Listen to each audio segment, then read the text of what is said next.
What if the secret to a more successful, happier life was actually written down almost 100 years ago? Well, today we're going to dig into exactly that by exploring one of the most powerful and influential books ever written, Dale Carnegie's How to Win Friends and Influence People. So let's just think about this for a second.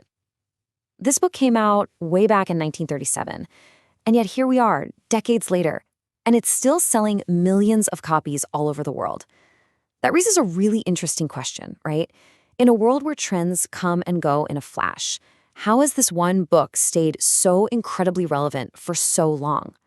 Well, the answer is actually pretty simple. The University of Chicago did this huge 2-year study, and they found that after our own health, the single biggest thing that we as adults want to learn about is other people. How to understand them, how to get along with them, and how to win them over to our way of thinking. This book is the ultimate masterclass in exactly that.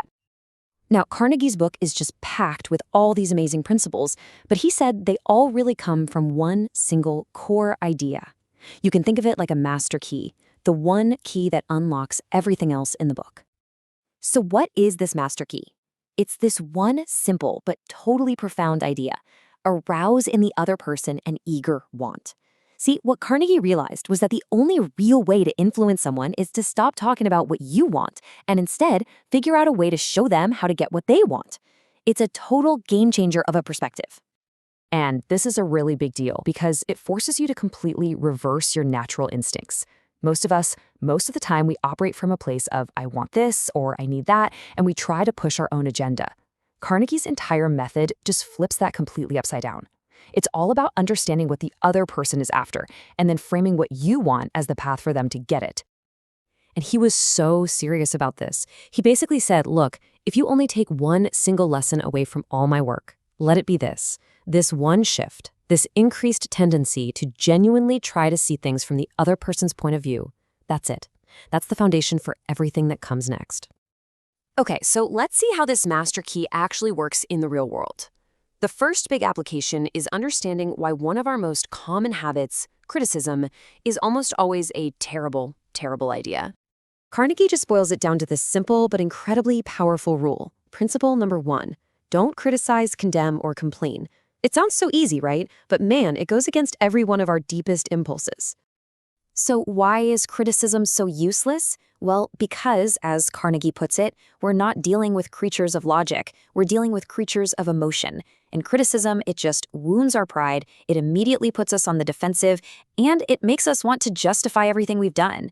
I mean, think about it. A notorious gangster like Al Capone saw himself as a public benefactor. If he couldn't see anything wrong with his own actions, what chance do you think criticism has with the rest of us?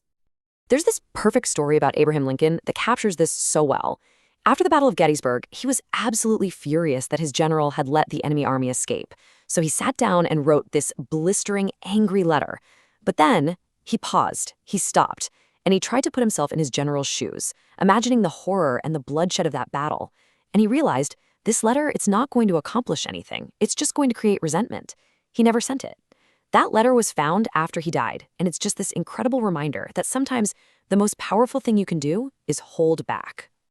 Okay, so if avoiding criticism is our defense, then what's our offense? Well, Carnegie says that instead of pointing out what people are doing wrong, we should focus on something way more powerful, tapping into the deepest craving in all of human nature. I mean, we all want these things on the list, right? And for the most part, our needs for food, sleep, money, they get satisfied pretty regularly. But there's one desire on that list that is almost never fully gratified: the desire to feel important. It's this deep, gnawing hunger that really drives so much of what we do. The great psychologist William James didn't just call it a wish or a desire. He called it a craving. That's a powerful word. This isn't just some casual preference. It is a profound, fundamental need. And Carnegie says the rare person who can honestly satisfy this hunger in others will hold people in the palm of their hand.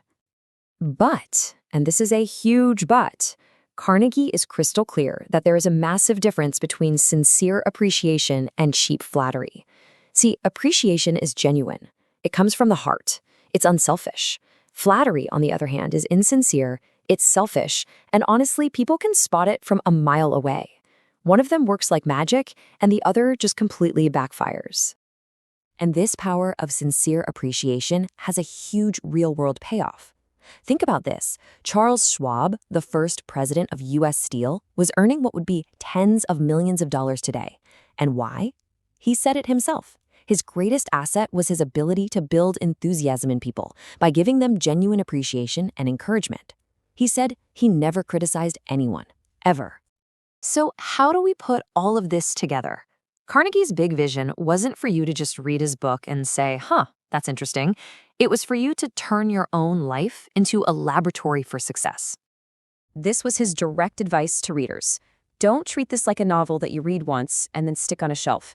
Treat it like a manual, a working handbook that you can go back to over and over again to help you solve your daily problems with people. And in fact, this book wasn't really written in the way we normally think of it. It actually grew out of a real-world laboratory. Carnegie students would learn these principles and then they'd go out into their offices and their homes and actually test them out. They'd come back and report on what worked and what didn't. The book is literally the result of thousands of those real-life experiments. So at the end of the day, the real value of these ideas doesn't come from just knowing them, it comes from actually applying them. So think of your own life as the laboratory now. Of all the things we've talked about, arousing an eager want in someone, holding back on criticism, or giving honest, sincere appreciation, which principle are you going to test first?